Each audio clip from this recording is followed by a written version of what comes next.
구성해 주신 먼 곳에서 오셔서까지 서울장신교회를 사랑해서 또 하나님 앞에 함께 영광 돌릴 수 있게 하신 하나님께 모든 것을 감사를 드립니다. 이렇게 한번 더 따라했으면 좋겠습니다. 예수님이 우리에게 필요합니다. 자, 예수님의 필요하려면 어떻게 해야 될까요? 우리 제자들을 예수님을 깨운 것을 보면서 첫 번째는 예수님을 깨워야 되고요. 두 번째는 뭐예요? 예수님을 찾아야 되는 거예요. 세 번째는 뭐냐면 믿음을 깨우는 거예요. 이제는 내 방식대로, 내 생각대로, 내 겪어본 대로 내가 어떻게 해요? 어부의 경험을 갖고 있었던 제자들이 있었고요. 함께 했던 제자들이 있었어요. 그리고 함께 예수님과 동행하는 배 위에 있었다라고 말씀하고 있습니다. 그래서 우리가 주 예수를 부르라 이렇게 말씀하신 그 말씀을 기억하면서 예수를 불러야 돼요. 예수를 깨우려면 예수를 불러야 되고요. 예수님을 찾아야 되고요. 예수님을 갖다가 믿는데 그 찾는 믿음이 있어야 된다는 거예요. 그리고 두드리는 믿음이 있어야 되죠. 그 다음에 예수님께 말하는, 구하는 믿음이 있어야 돼요. 오늘 본문의 말씀에 갈릴리 바다가 해면이 낮고 그 다음에 주위에 높은 산들이 많기 때문에 바람골처럼 어떤 거냐면 빌딩이 있으면 저희도 여기 보면 바람이 되게 세요. 그런 것처럼 그러한 것으로 인해서 갈릴리 바다가 폭풍이 일어납니다. 3m 정도 같이 높게 성남 파도가 일으켜졌다고 말씀하고 있습니다. 인생에도요, 풍랑은 일어납니다. 삶의 일터 속에도 풍랑은 일어납니다. 어떤 환경과 상황이 중요한 것이 아니라 일어났을 때 그리스도인으로서 무엇을 해야 됩니까? 인생을 살아갈 때 믿음이 있는 자는 풍랑이 일어나지 않고 믿음이 없는 사람만 풍랑이 일어나는 것이 아니에요. 그렇게 된다면 하나님은 공평하신 하나님이 될 수가 없습니다. 모든 환경과 시간과 어떻게 해요? 나이가 들어가는 모든 것들, 태어나서 자라고 걸음마하고 이런 모든 인생의 여정은 모두에게 주어진 시간들입니다.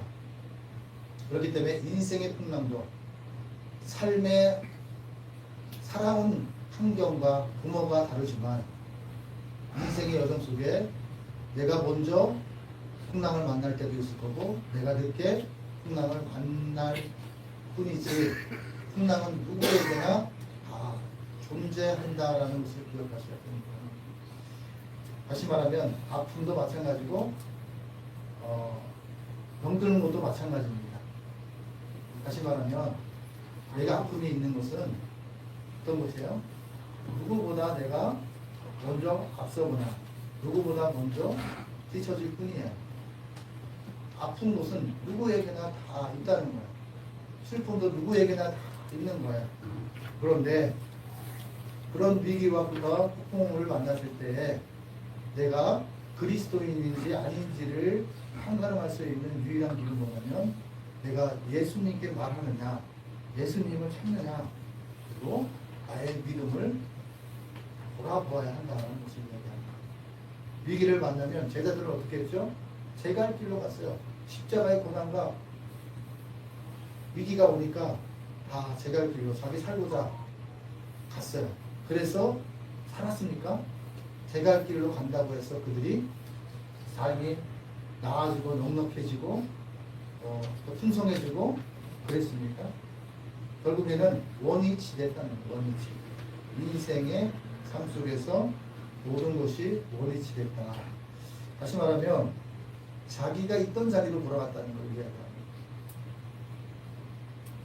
오늘 풍랑 속에 하나님을 경험하게 된 동기와 목적과 또 원인이 있다는 거예요. 어떤 것이었을까요? 예수님께 말했습니다. 예수님이 필요합니다. 이제는 내가 해보고 싶은 대로 다 해봤습니다. 내 경험대로 다 해봤습니다. 내가 듣고 싶은 대로 다 들었고 내가 말하고 싶은 대로 다 말해봤습니다.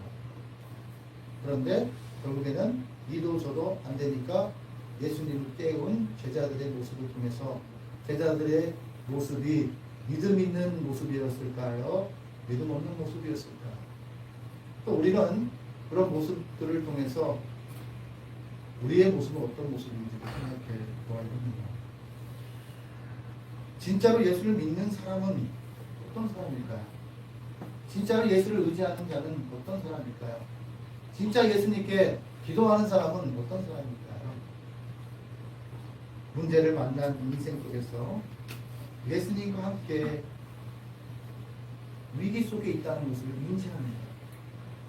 내가 고난받고 내가 아프고 내가 슬프고 내가 외롭고 그곳에 누구와 함께 하고 있냐면 예수님이 함께 하고 있다라는 것을 인지해야 됩니다. 왜냐하면 생각하지 않으면 그냥 습관대로 살아갑니다. 다시 말하면 우리가 훈련과 연단을 받는 이유는 그 습관이 예수님을 중심이 되는 신앙이 되어야 된다는 것을 이야기합니다. 예수님 내 인생 가운데 내 이 문제 가운데 필요한가? 라는 질문을 던지면 금방 그 답을 찾을 수가 있어요. 오늘 북부모 가운데 이도 저도 할 수 없는 막막한 환경 속에 있을 때 죽음 앞에 있을 때 자기가 해보고 싶은 대로 다 해보고 나서 예수를 찾으면 어떻게 될까요? 예수님께 꾸지람을 드릴 수밖에 없는 믿음이다.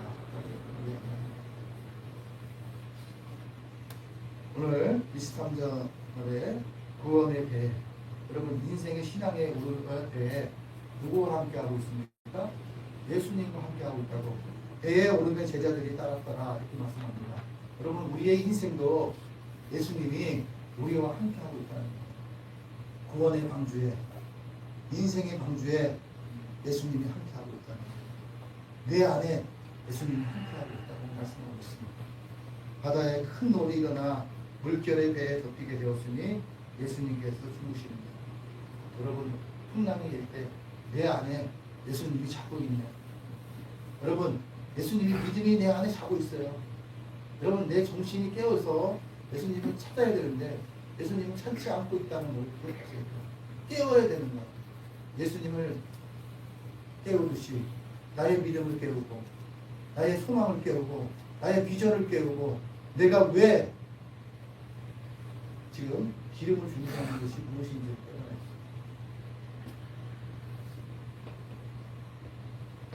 큰 돌이 일어났더니 이것은 뭐냐면 바다에 큰 지진이 일어났다는 거예요. 그냥 파도만 쳤다가 없어지는 그런 파도가 아니라 큰 지진이 일어났어요.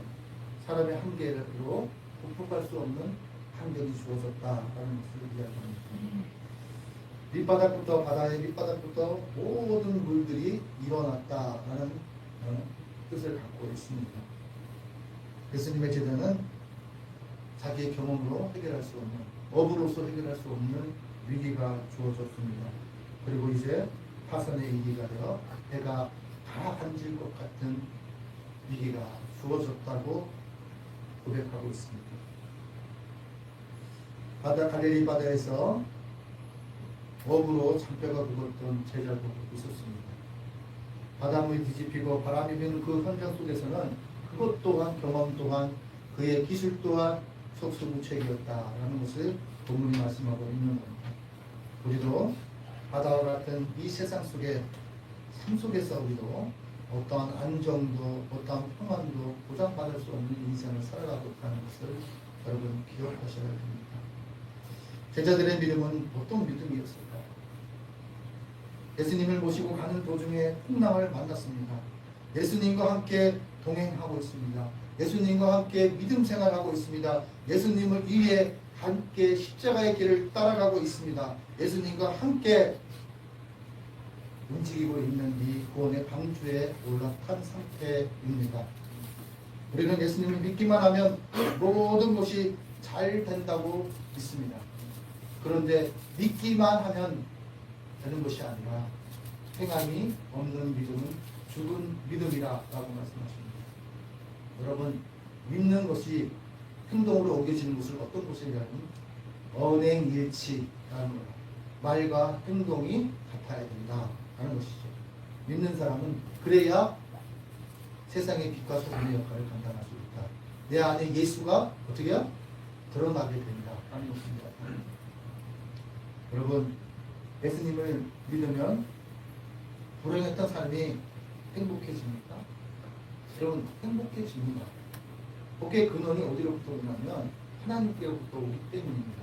그런데 내가 할 일을 하지 아니하고 그리스도인이 그리스도인답지 못하면서 하나님께 주시는 복을 바라는 것은 잘못된 신앙입니다. 여러분, 구원의 문제는 은혜입니다. 내가 무엇을 해서 구원을 얻는 것이 아니에요.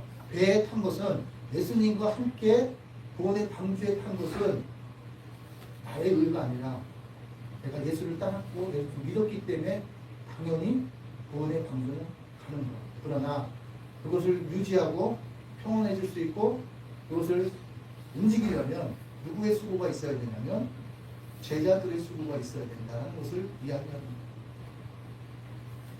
여러분, 예수님을 믿으면 행복해지는데 행복해지려면 믿음과 행함이 함께 동반되어질 때 복의 근원이신 하나님께서 살아계심을 체험할 수 있는 거예요. 아는 것과 사는 것이 다른 거예요. 아는 것과 믿는 것이 다른 거예요.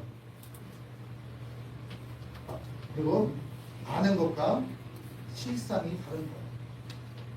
바라는 것이 현재가 되려면, 실상이 되려면 예수님은 진짜 믿어야 됩니다.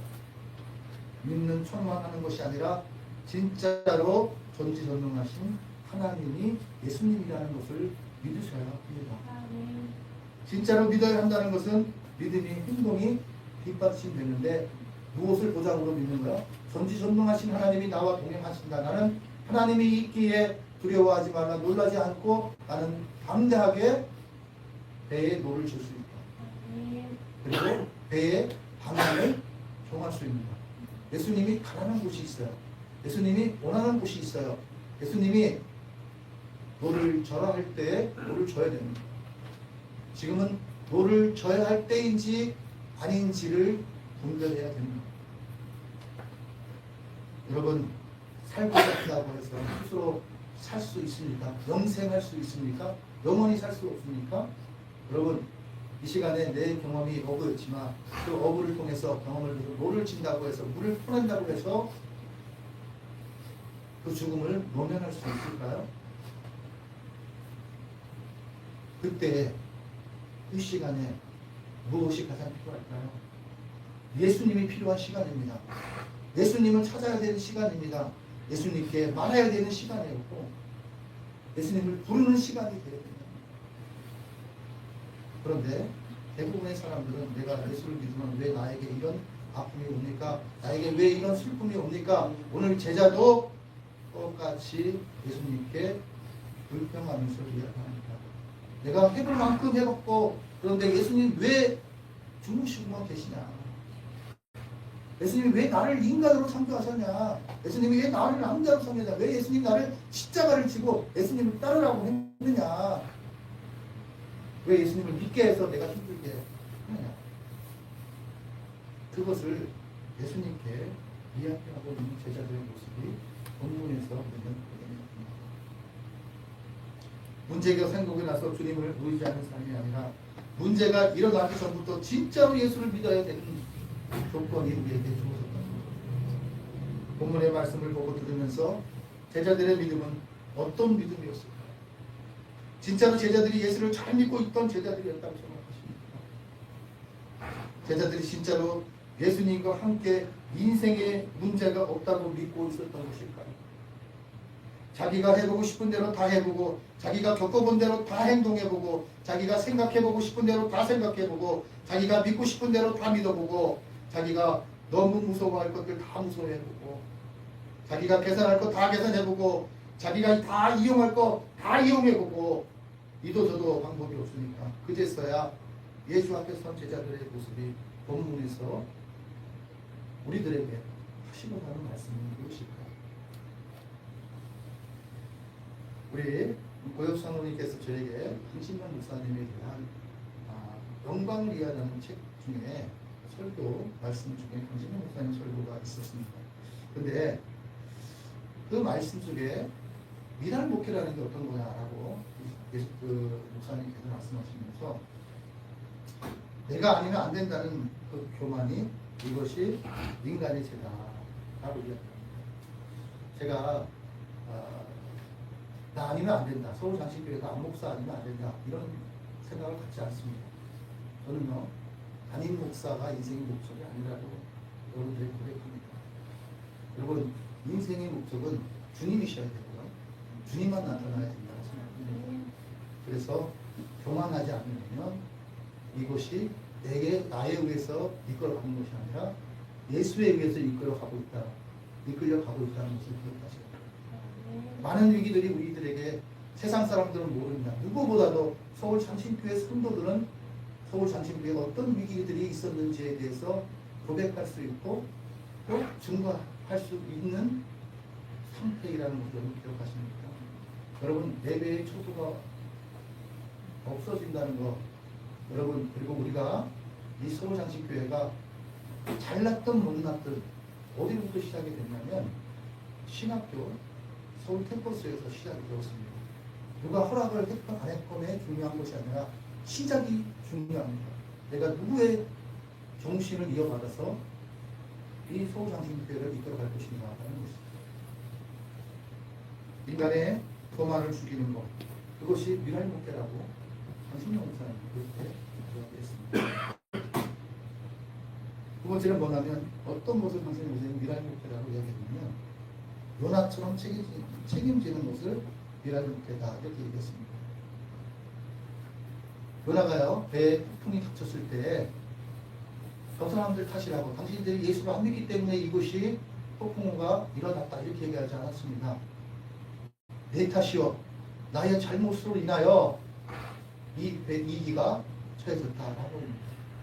여러분, 책임지지 않는 목회, 책임지지 않는 믿음, 책임지지 않는 언행. 여러분, 목회자는 말씀대로 예배 드리지 않아도 되나요? 몸이 아프면 예배 드리지 않아도 되는 거예요?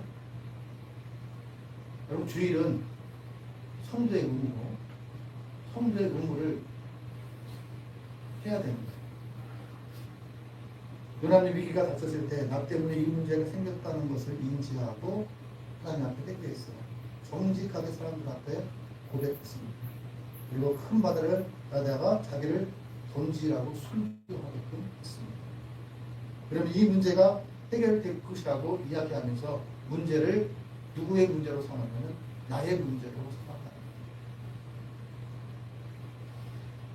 불행의 시작이 어디서부터 시작이 됐냐면 남 탓이라 여기서 에덴 동산에서 쫓겨났어요.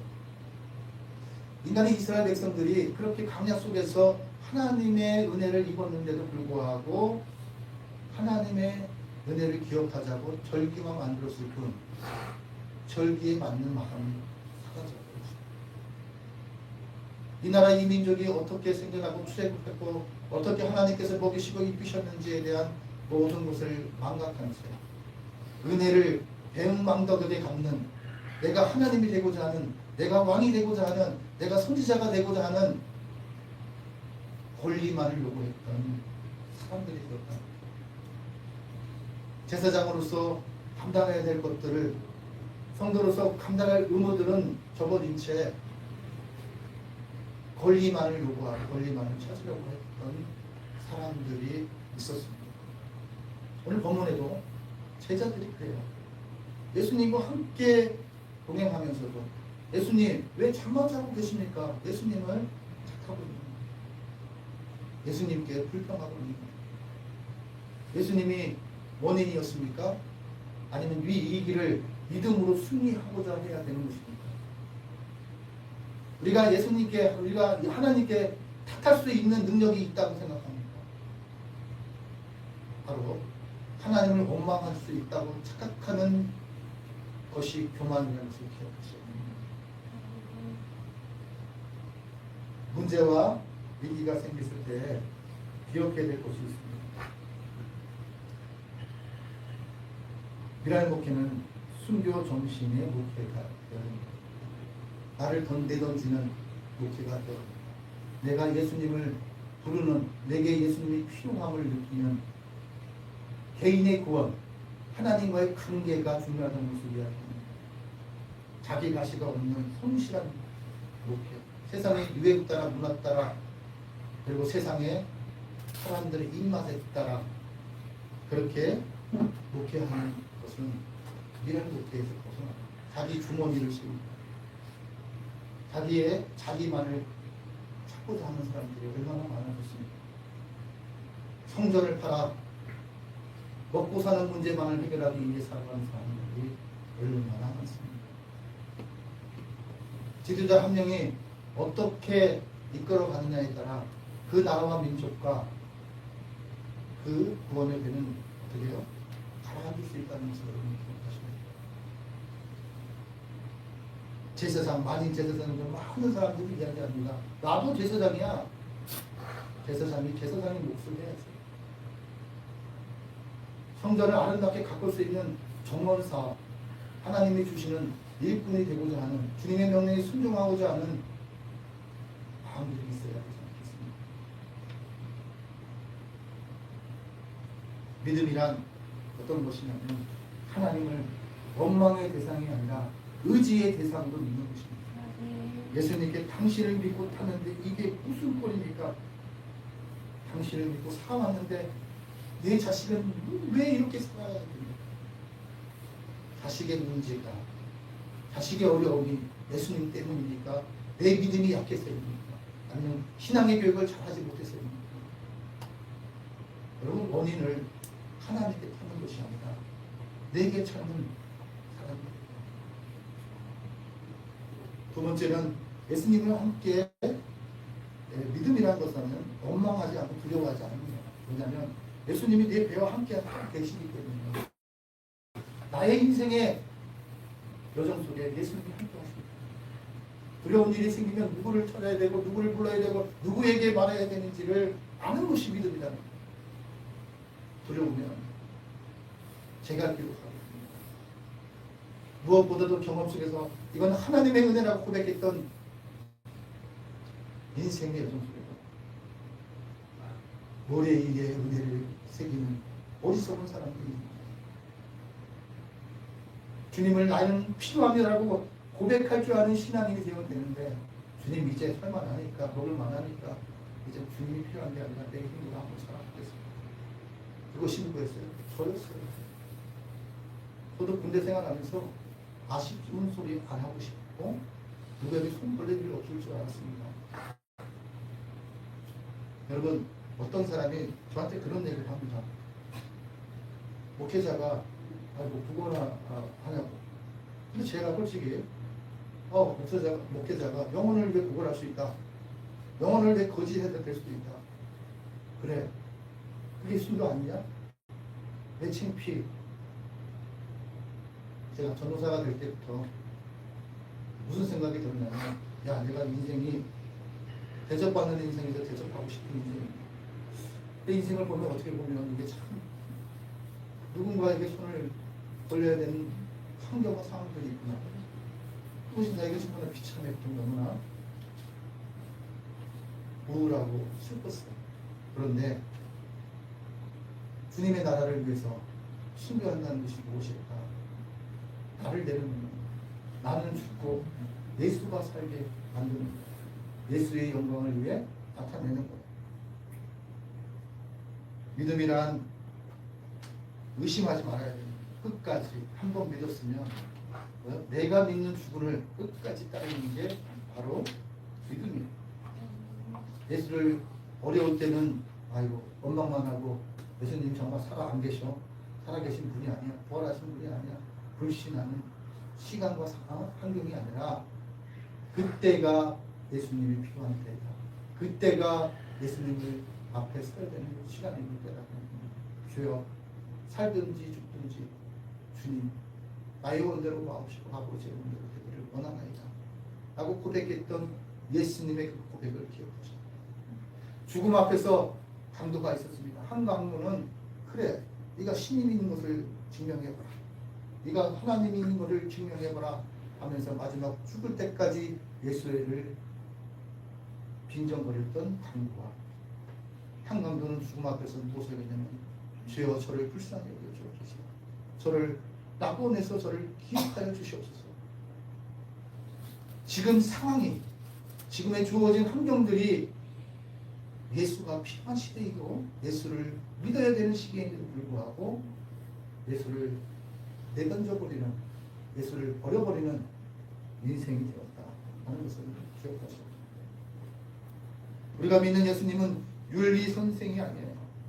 우리가 믿는 예수는 전지전능하신 예수님이고 불가능이 없으신 예수님이고 예수님은 존경의 대상이기도 하지만 믿음의 대상이고 믿어야 할 분이라는 것을 기억하셔야 해요. 내가 부리는 예수가 아니라 내가 순종해야 될 대상이고 내가 말씀 따라 살아가야 될 대상이 바로 예수님이시라는 것을 기억하셔야 합니다. 여러분 누구의 사람인지에 대해서 인간적으로 이걸 풀면 안 돼요. 김신혜 목사님은 신학의 문제는 어떤 거냐면 지도자들이 하나님의 성령의 음성을 듣기를 바라는 것이 신학의 성지동산이라는 게 성지동산에서 하나님의 음성을 듣고자 하는 마음이 있어야 된다 하는 것을 이야기합니다. 성령의 감동에 따라 하나님의 음성을 듣는 것이 바로 제사장의 역할이다. 그리고 교회의 의미와 존재가 예수님께서 몸된 교회라는 것을 기억하는 것이다. 이렇게 말씀하셨습니다. 우리는요, 여러분, 내가 동역자라고 여러분이 고백합니다. 저는 저의 신학의 뿌리가 신설동 캠퍼스예요. 그곳에서 평신도 양육하는 신학교에서 다시 말하면 평신도가 주의 길을 갈 수 있는 길을 열어놓았기 때문에 지금 여기까지 오게 됐습니다. 그래서 여러분 인간적인 자의와 인간적인 욕구와 인간적인 먹고 사는 문제를 가지고 살아가는 사람들 때문에 신학교는 날로 날로 약해집니다. 이 81년도 이 신학교가 건물에서 오고 또 뭐 그렇게 된 걸로 알고 있는데 그때 신학교를 만들 때의 취지가 있었어요. 어떤 것이냐면 사무엘처럼 주님의 음성을 들을 수 있는 그런 장소가 되고 그런 것을 가르치는 데가 되고 신학생을 키워내는 교회의 역할을 강조하셨어요. 그래서 그 신학교 안에 교회가 있었습니다. 그리고 예수가 중요하다. 어떤 거에 우선순위를 예수에게 둬야 되는 그러한 신앙을 가지고 세웠습니다. 저는 그곳에서 탄생된 이 교회가 하나님 앞에 의미가 있다고 생각합니다. 여러분 우리에게 분명히 알아야 할 진리와 내가 어디로부터 시작되었는지를 기억할 때에 하나님의 뜻을 다르게 풀 수 있다라고 말씀하고 있습니다. 그럼에도 불구하고 어떠한 환경과 상황이 있는데도 그럼에도 불구하고 오직 예수를 따르는 것에 어떻게요? 만족해야 되고 끝까지 믿으려면 끝까지 믿어야 됩니다. 그래서 좁은 문으로 들어가요. 천국의 문은 대로가 열린 게 아니에요. 좁은 문이라고 이야기합니다. 그곳에 예수님의 기준에 맞는 사람만이 들어갈 수 있다라고 말씀하고 있습니다. 예수님을 찾아야 하는 시기라는 것을 깨달아야 합니다. 예수님을 의지해야 될 시기인 것을 깨달아야 합니다. 문제 해결의 기미가 없을 때 그때 주님이 먼저로 되기를 원하는 믿음의 고백들이 있어야 되고 살아도 주를 위해 살고 죽어도 주를 위해 살겠노라는 신앙적인 고백이 나올 때에 진정한 그리스도인이 되어질 수 있다라고 말씀하고 있습니다. 예수님을 진짜로 예수를 믿는 사람은 어떤 사람이냐면 예수님의 책망과 그것을 받아들이는 사람이에요. 내가 죄인임을 깨닫고 회개해야 될 시간에 회개해야 됩니다. 그래서 예수님께서 이르시되 어찌하여 무서워하느냐 믿음이 적은 자들아 하시고 곧 일어나사 바람과 바다를 꾸짖으니 아주 잠잠하게 되었다라고 말씀하고 있습니다. 믿음이 적은 것은 믿음이 연약한 것은 꾸지람을 받아야 되는 것임을 기억하셔야 됩니다. 여러분, 우리가 믿음 없음을 하나님 꾸지랄 때 주여 나의 믿음 없음을 용서하여 주옵소서라고 고백했던 사람들이 성경에 있는 모든 기억해야 합니다. 왜? 믿음이 있어야 구원을 받을 수 있기 때문에 믿음으로 예수님을 나의 주인으로 내 안에 모실 수 있기 때문에 여러분 우리 예전에 믿음의 선배님들이 불렀던 거예요. 예수님이 말씀하시니 거친 파도가 잔잔해졌네. 예수님 나에게도 말씀하셔서 새롭게 변화시켜 주소서. 예수님이 말씀하시니 물이 변하여 포도주 됐네. 예수님 나에게도 말씀하셔서 새롭게 변화시켜 주소서. 여러분 내가 변해야 됩니다. 여기도 목사가 변해야 되고 여러분들이 제사장들이 변해야 되고요. 가장들이 변해야 되고 나라의 지도자들이 변해야 되고요. 그리고 내 자녀들이 변해야 된다는 것을 말씀하고 있습니다. 예수님을 의지하는 자는 결코 무너지지 않는다. 가라앉지 않는다. 어떻게요? 모두가 잔잔하게 된다. 마음이 평온하게 된다. 세상에 줄 수 없는 평강이 가족과 일과 삶의 자리 가운데 이르게 된다라고 말씀하고 있습니다. 예수님의 탐배는 풍랑을 만났지만 그 배는 가라앉지 않았다라는 것을 기억하셔야 합니다. 우리 성경의 인물 중에 풍랑을 만난 또 한 사람이 바로 요나예요. 그는 하나님의 얼굴을 피하려고 일어나 다시스로 도망하여 롯바로 내려갔더니 하나님의 뜻을 피해 도망가는 요나의 모습을 볼 때에 우리의 모습을 봐야 합니다. 여러분 아프십니까? 여러분 어떤 원인된 것들을 들었습니까? 그때가 예수님이 필요한 때로 예수님을 의지할 텐데 요나는 어떻게 해요? 다시스로 도망하였다라고 합니다. 여러분 우리의 믿음이 기억해야 됩니다.